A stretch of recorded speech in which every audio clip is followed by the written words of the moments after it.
Now, when Holly Wells and Jessica Chapman went missing in 2002, the country watched as police and their families searched tirelessly to find them. But their bodies were discovered weeks later, leaving their families devastated, and they've been trying to rebuild their lives without them ever since. Arm in arm, Holly Wells and Jessica Chapman left a family barbecue to go for a walk in their hometown in Soham. But when they failed to return, their parents raised the alarm. The search for them captured the nation's attention, and each passing day became more painful for their families. 2 weeks later, the news everyone dreaded came when officers knocked on the door. Holly's father, Kevin, says he knew the worst had happened. Holly and Jessica had been murdered.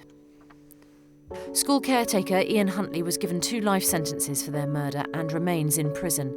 His girlfriend, Maxine Carr, was jailed for perverting the course of justice, released with a new identity in 2004.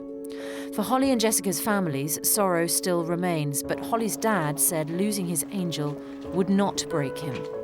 Your trusting nature and desire to please all allow us, your family, to remain walking tall. Well, Holly's father, Kevin Wells, joins us now. Good morning to you. Good morning. Thank you so much for coming in to talk to us this morning. I mean, people watching that, it will, of course, bring back all those memories, and for you, undoubtedly, as well. And a lot of people will wonder how you can ever move on from something like that. I know that you're, ploughing a lot of what you do now into charity as one way of doing that. Yes, indeed. Well, of course, they were our darkest days, but it was 2002.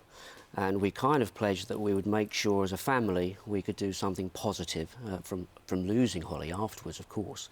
So what followed on from becoming a very high-profile bereaved family, we were contacted by Grief Encounter, who were about to launch their charity. So we spoke with Shelley Gilbert, the founder, and we became a founding patron. I can imagine lots of people got in touch with you in the immediate aftermath of what happened, offering help. What was it about her story and her help that touched you in a way that then really helped you deal with what was happening? Shelley was a bereaved child herself, losing both parents. So there was a moment where we realised that we had someone who had a very similar experience to ourselves. We felt she was ever so genuine. And when I went to meet her in London, that was endorsed. So we were given an opportunity to get involved, and here we are 11 years later. Grief Encounter has been looking after hundreds of families, and what a thrill it has been to be involved at this level. And you're a founding patron, but not only that, you're out there doing active fundraising as well, because you've just got back from a rather adventurous expedition, haven't you, to raise money for the charity? We have, of course, like many charities, we're not government funded, of course, so raising the profile, raising finance is an ongoing thing that we all like to get involved with at Grief Encounter. So a little group of us, 11 of us, have just walked various sections of the Great Wall of China. It was a very intensive 5 days, and I must say, a really lovely memory. But principally, of course, we've raised over £50,000 for the charity, so that's a lovely thing to achieve. What are the moments when you remember your daughter most? Is it obviously birthdays, obviously Christmas, but what are the other times in the year when you're sort of, clouded by those thoughts? Well, key anniversary dates, of course, are very common to reflect. But actually, we still live in Soham. We've moved back to our old house where we first lived in 2002. Where Holly was with us, of course, and Oliver. So we think of Holly every day, it's an absolute fact. Her pictures are in and around the house. It's not a shrine. Our house is not a shrine to Holly. We're very much embracing our life and our business and our community. So we don't live in the past, but we hope that we can learn and make a difference from it.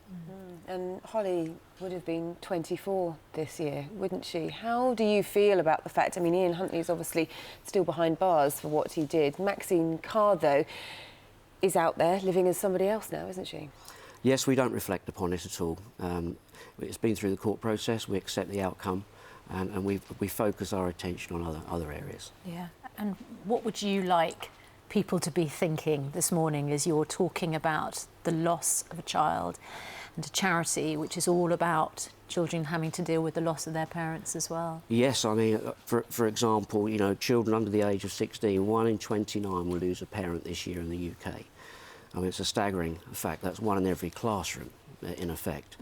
So we would like to see bereavement services being brought to this arena, making people aware, of course, that this is very much out there.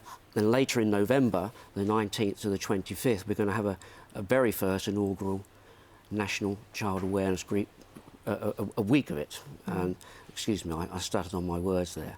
It's something that we have introduced from our cousins in America. They have a national day, and we're going to try and get this National Week underway with partners in the bereavement industry, as it were, and we're going to give it a real good go and bring to the attention the seriousness of this nature and the services that are available. That's a good idea, because often it's one thing that people don't talk about as well, is it? Indeed, it's still a taboo subject. It is. Of course it is. Yeah. Thank you for talking so lucidly about it. It's really a pleasure. appreciate it. Thank you for your invitation. Thank you, Kevin. Kevin Wells.